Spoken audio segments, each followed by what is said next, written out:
بیان کیا جا رہا ہے ایک پہلو مدد کا پہلو ہے۔ نبی علیہ الصلوۃ والسلام نے اپنی زندگی کے اندر اپنے مسلمانوں کی مدد کس طرح فرمائی ہے۔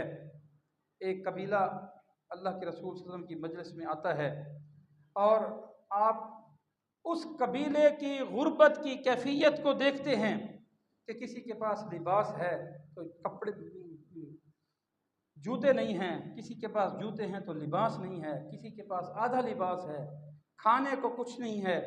آپ علیہ الصلوۃ والسلام ان کی غربت کو برداشت نہیں کر سکے اور صحابہ کو جمع فرمایا ہے۔ جمع فرما کر آپ نے اس قبیلے کی خاطر صحابہ کو ترغیب دی ہے کہ ان پر خرچ کیجئے۔ میرے بھائیوں، لوگوں نے ان پر خرچ کرنا شروع کیا ہے۔ کوئی لباس دے رہا ہے، کوئی کپڑے دے رہا ہے، کوئی بستر دے رہا ہے۔ کیفیت یہ ہے کہ سامان کا پہاڑ لگ جاتا ہے۔ یہ اللہ کے رسول صلی اللہ علیہ وسلم کی مدد کی کیفیت ہے، مدد کی سیرت کا پہلو ہے۔ اللہ اکبر۔ ایک پہلو میں آپ کے سامنے رکھتا ہوں عزیز ساتھیو۔ قریش مکہ کے ساتھ نبی علیہ الصلوۃ والسلام نے حدیبیہ کے موقع پر 10 سال جنگ بندی کا معاہدہ کیا ہے کہ تم بھی اور ہم بھی آپس میں یہ معاہدہ کرتے ہیں کہ ہم 10 سال جنگ نہیں کریں گے۔ یہ جو روزانہ تم مدینہ پر چڑھ چڑھ کر آتے ہو، کبھی احد ہو رہی ہے، کبھی کوئی ہو رہی ہے، کبھی کوئی مارکا ہو رہا ہے، تو تم بھی ٹھہر جاؤ 10 سال، ہم بھی رک جاتے ہیں 10 سال۔ جو لوگ ہمارے ساتھ ملنا چاہیں گے ہمارے ساتھ مل جائیں گے، جو لوگ تمہارے ساتھ ملنا چاہیں گے تمہارے ساتھ مل جائیں گے، جو لوگ اسلام کو قبول کرنا چاہیں گے اسلام قبول کر لیں گے۔ قریش نے یہ معاہدہ کیا ہے۔ عزیز ساتھیو، پھر آپ دیکھ لیں، معاہدے کا 8واں سال ہے، ہجرت کا 10واں سال ہے۔ 2 قبیلے ہیں، ایک بنی بکر ہے جو قریش کے حلیف ہیں، اور ایک بنو خزاعہ ہے، کمزور قبیلہ ہے، اللہ کے رسول صلی اللہ علیہ وسلم کا وہ حلیف ہے۔ ایک وقت ایسا آیا کہ بنی بکر نے بنو خزاعہ کے لوگوں پر ظلم کیا۔ بنو خزاعہ کے لوگوں میں سے ایک آدمی مظلوم، وہ بھاگتا ہوا مکہ سے مدینہ پہنچتا ہے۔ 300 کلومیٹر کا سفر ہے، تو اللہ کے رسول کے پاس پہنچتا ہے۔ اور وقت کیا ہے، رہائش کس جگہ ہے؟ حضرت میمونہ رضی اللہ تعالی عنہا کے گھر نبی علیہ الصلوۃ والسلام کی باری ہے۔ وقت رات کے 2:30-3 بجے کا ہے، اور حضرت میمونہ رضی اللہ تعالی عنہا فرماتی ہیں کہ میں اللہ کے رسول صلی اللہ علیہ وسلم کو تہجد کی نماز کے لیے وضو کرا رہی ہوں، اور وضو کی کیفیت بتاتی ہیں کہ ایک پاؤں دھل چکا ہے۔ وضو کے دوران آپ نے ایک پاؤں دھو لیا ہے، اور ایک آواز آتی ہے، اور وہ آواز آہستہ آہستہ ہمارے کانوں میں بڑھتی جا رہی ہے، یہاں تک کہ وہ آواز دینے والا ہمارے دروازے پر پہنچ جاتا ہے۔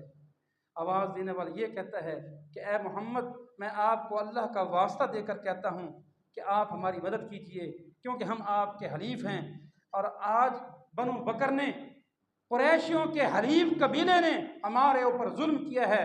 آپ نیک لوگ ہیں، آپ کے والد نیک تھے، آپ کے دادا نیک تھے، اور ہم آپ کے ساتھ معاہدہ کر چکے ہیں، آپ نے ہماری مدد کے وعدے کیے ہیں۔ آج میں آپ کے پاس بنو خزاعہ کی مدد کے لیے آپ کے پاس آیا ہوں۔ نبی علیہ الصلوۃ والسلام دوسرا پاؤں دھویا نہیں ہے، آپ کھڑے ہو گئے ہیں، اور کھڑے ہو کر اعلان کرتے ہیں کہ اے سائل آنے والے، تیری مدد کی جائے گی، محمد تیری مدد کرے گا صلی اللہ علیہ وسلم۔ میرے بھائیوں، پھر مدد ہوتی ہے۔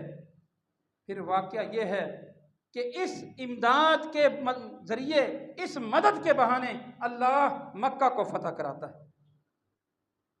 یہ مدد کا پہلو، نبی علیہ الصلوۃ والسلام کی سیرت کی مدد کا پہلو، ہم اس پر توجہ نہیں دیتے۔